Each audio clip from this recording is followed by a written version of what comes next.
you have to know there's some things that are not worth you responding. Because you have the audience of the one that matters. You don't need to go back and forth, tit-tat, none of that.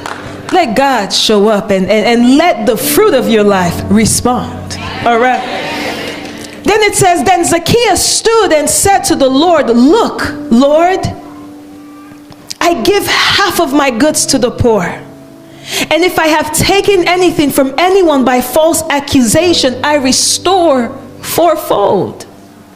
Zacchaeus is not trying to prove to God that my works are worthy. He has come to a place, you see, when it says he received Jesus joyfully, he has come to a place where he's like, I know better. Money no longer has me. Because prior to Zacchaeus, there was another rich man in Luke 18 that was trying to find Jesus.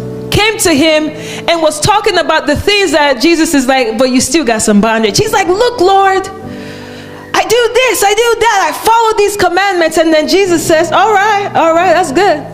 Now sell everything you've got, give to the poor. He could not handle that one. We give Jesus praise. Welcome to my channel, and as you watch me, be blessed. But here's the crazy thing. It says it grieved him. He walked away from the instruction, but he was bitter. He was grieved. He knew that the decision he made was not the right one. But he did not know. He was wrestling with holding on to what kept him in bondage. Or can I take the risk of following Jesus? But he didn't even pay attention to how he was feeling. The thing that should keep him happy, like, oh no, I'm not selling. If choosing you means I have to sell all my things, I'm keeping my things. But why are you grieved? Because you know the truth. And you know that this is love. Jesus is not trying to take from you. But that thing already has you. It has a stronghold on your life. So Jesus is after the bondage, not the thing. So when Zacchaeus comes to Jesus one chapter later, and he says, I sell, what was it, half of his things? If Jesus really cared about the money, he'll be like, Zacchaeus, sell everything. Actually, there's still 50%. Sell that too. But Jesus looked at a man who was not in bondage, who was not a slave to money. He was not a slave to things anymore. So Jesus responds, and Jesus said to him, today salvation has come to this house, because he, Zacchaeus, is also the son of Abraham. For the Son of Man has come to seek and to save that which was lost.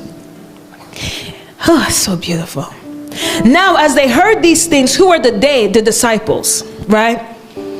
He spoke another parable because he was near Jerusalem and because they thought the kingdom of God would appear immediately. There were many disciples that followed Jesus for the wrong reasons, because they thought he was here to establish his kingdom immediately. And Jesus is about to bring them into a parable to say, hey, no, you got a part to play. This is not just about the kingdom appearing immediately. So let me explain this to you in a parable. First of all, you just watch this man who everyone has called a sinner. He's not liked in society and all of that. And you have watched him come into salvation. So I want to show you something. Let me share this parable with you. And so he says, therefore he said, a certain nobleman went into a far country to receive for himself a kingdom and to return. So he called 10 of his servants, delivered to them 10 minas, and said to them, do business till I come. Now you may be seated. I'm going to give you some context. We have been in a series called God and Business. Just happened organically. Right? Started 2 weeks ago with our pastor. Can we acknowledge our pastors in the house? Acknowledge our senior pastors, Pastor Teray Roberts, Pastor Sarah Jakes Roberts. So we started this series, and in this text, the parts I did not read is when it says that he called 10 of his servants and gave them 10 minas, he gave each of them individually 1 mina, right? And it's interesting because they had different results. Someone had took 1 mina and turned it into 10 minas. Mina is currency. It was about 3 months of wages, I believe, at the time. It's a currency. So one person took 1 mina, turned it into 10 minas. Another took 1 mina, turned it into 5. Another took 1 mina, turned it into 1. And then there were some just didn't do nothing about the minas, right? Naturally, the second person, I believe, took 5 and took 1, turned it into 5. The third person had 1 and came to the master and said, you know what, I feared you. And so I did nothing with it. I put it in a handkerchief. And there's another 7 that we don't even hear about what they did with their minas, right? So maybe they had some ignorance issues right there. But then the third one is interesting because he said, I feared you, so I did nothing with it. Put it in a handkerchief. It's interesting because that's how we relate to God sometimes. There is a difference. This kind of fear is when you are afraid, not the fear of the Lord. When you have this concept of being afraid of God, then when it comes to, you're not motivated to really be who he's called you to be. Because it's just like, man, you're more driven by, I don't really want to disobey you, but like, I'm not really trying to change either, so I'm just stuck. Because I'm afraid of you. And in being afraid, what does that cause? It causes you to hide. Starting in the Garden of Eden. The first thing they did when they knew they were naked and afraid, they hid. Shame is always connected to that type of fear. And so how can you be open to being used by God when you're also hiding? So it's interesting that he put the mina, he hid the mina in a handkerchief. Because could that also represent how he's covering himself?